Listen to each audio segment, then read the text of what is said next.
Hello students, நம்ம இன்றைக்கி கிளாஸில் என்ன பார்க்க போகிறோம் அப்படின்னா, எப்படி வந்து ஆரி ஒர்க் ஸ்டாண்டை வந்து ஃபிக்ஸ் பண்ணுறது அப்படின்னு பார்க்க போகிறோம். பிகினர்ஸ்க்கு வந்து எப்படி ஃபிக்ஸ் பண்ணுறதுன்னு தெரியாது. ஸோ அதனால் வந்து எப்படி ஃபிக்ஸ் பண்ணுறது அப்படின்னு நம்ம வீடியோவில் பார்க்கலாம்.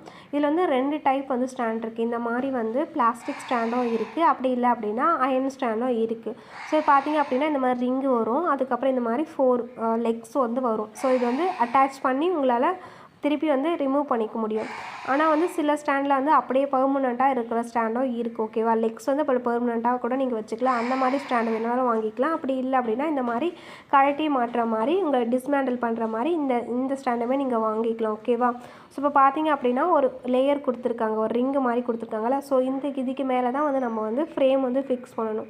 ஸோ இது பார்த்தீங்க அப்படின்னா இந்த மாதிரி ரவுண்டில் இருக்கும். ஸோ இந்த மாதிரி ஹோல் வந்து 4 டைரக்ஷனில் கொடுத்துருப்பாங்க.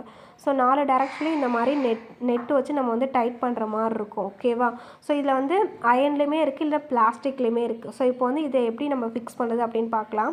ஸோ இந்த மாதிரி உள்ளே வந்து நம்ம ஃப்ரேம் வந்து வச்சு டைட் பண்ணுறதுக்காக இந்த மாதிரி போல்டு மாதிரி கொடுத்துருப்பாங்க. ஸோ இதோட 4 டைரக்ஷனில் வந்து 4 லெக் வைக்கிறதுக்காக இந்த மாதிரி ஹோல் மாதிரி இருக்கும். ஸோ நம்ம என்ன பண்ணணும் அப்படின்னா, இந்த மாதிரி ஏதாவது ஒரு டைரக்ஷனில் வந்து இந்த மாதிரி ஸ்க்ரூ வந்து வச்சுட்டு அதுக்கு கீழே வந்து இந்த மாதிரி லெக் இருக்குல்ல, ஸோ லெக்கை வச்சு நீங்கள் டைட் பண்ணிங்க அப்படின்னா உங்களுக்கு வந்து டைட்டாக உங்களால் ஸ்க்ரூ பண்ணி டைட் பண்ணிக்க முடியும். ஸோ உங்களால் மூவ் ஆகாது. ஸோ இப்போ வந்து ஃபஸ்ட்டு எந்த டைரக்ஷனில் நீங்கள் போட்டுக்கலாம். ஸோ ஃபஸ்ட்டு நாங்கள் ஏதோ ஒரு டைரக்ஷனில் வந்து இந்த மாதிரி நான் வந்து டைட் பண்ணிக்கிறேன். ஃபஸ்ட்டு ஸ்க்ரூ போட்டுட்டு நீங்கள் லெக்கை வந்து நீங்கள் ஸ்க்ரூ பண்ணிங்க அப்படின்னா உங்களுக்கு டைட் ஆகிடும். நெக்ஸ்ட் வந்து ஆப்போசிட் டைரக்ஷனில் வந்து இந்த மாதிரி ஸ்க்ரூ வச்சு இந்த மாதிரி லெக்கை வச்சு நான் வந்து உங்களால் இந்த மாதிரி டைட் பண்ணிக்கிறேன். ஸோ இந்த மாதிரி நீங்கள் 4 டைரக்ஷனில் நீங்கள் டைட் பண்ண சொல்ல உங்களுக்கு வந்து ஃப்ரேம் வந்து ஃபிக்ஸ் ஆகிடும். ஸோ இதுக்கு மேலே நீங்கள் ஃப்ரேம் வச்சு நீங்கள் வந்து யூஸ் பண்ணிக்கலாம். ஸோ உங்களுக்கு ஸ்டாண்ட் வந்து ஃபிக்ஸ் பண்ணுறது ரொம்ப ஈஸி தான். ஸோ 4 டைரக்ஷனில் 4 லெக்கை வச்சு இந்த மாதிரி நெட்டு வச்சு நீங்கள் வந்து ஃபிக்ஸ் பண்ணுற மாதிரி இருக்கும்.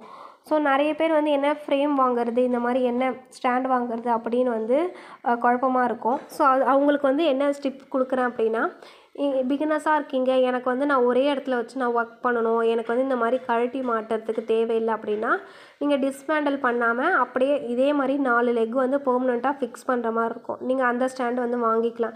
இல்லை நான் வந்து கிளாஸுக்கு இல்லை நான் வெளியே எங்கேயாவது நான் கொண்டு போவேன் அப்படின்னா இந்த மாதிரி டிஸ்மேண்டில் பண்ணுற மாதிரி நீங்கள் வந்து ஸ்டாண்ட் வாங்கிக்கலாம். ஸோ இதுலேயுமே வந்து பிளாஸ்டிக்கும் இருக்குது, அப்புறம் வந்து அயனுமே இருக்குது. ஸோ அது வந்து அயன் கொஞ்சம் இரும்பு மாதிரி இருக்கும், கொஞ்சம் வெயிட்டாக இருக்கும். ஸோ அதோட ரேட் பார்த்தீங்க அப்படின்னா அரௌண்ட் உங்களுக்கு 600 அந்த மாதிரி வரும்.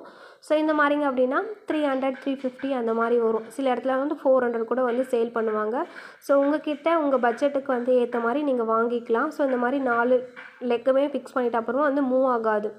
ஸோ உங்களுக்கு எந்த ரெக்குவயர்மெண்ட் இருக்கோ அதுக்கேற்ற மாதிரி நீங்கள் இந்த மாதிரி ஸ்டாண்ட் வந்து வாங்கிக்கலாம், உங்களுக்கு எது தேவைப்படுது.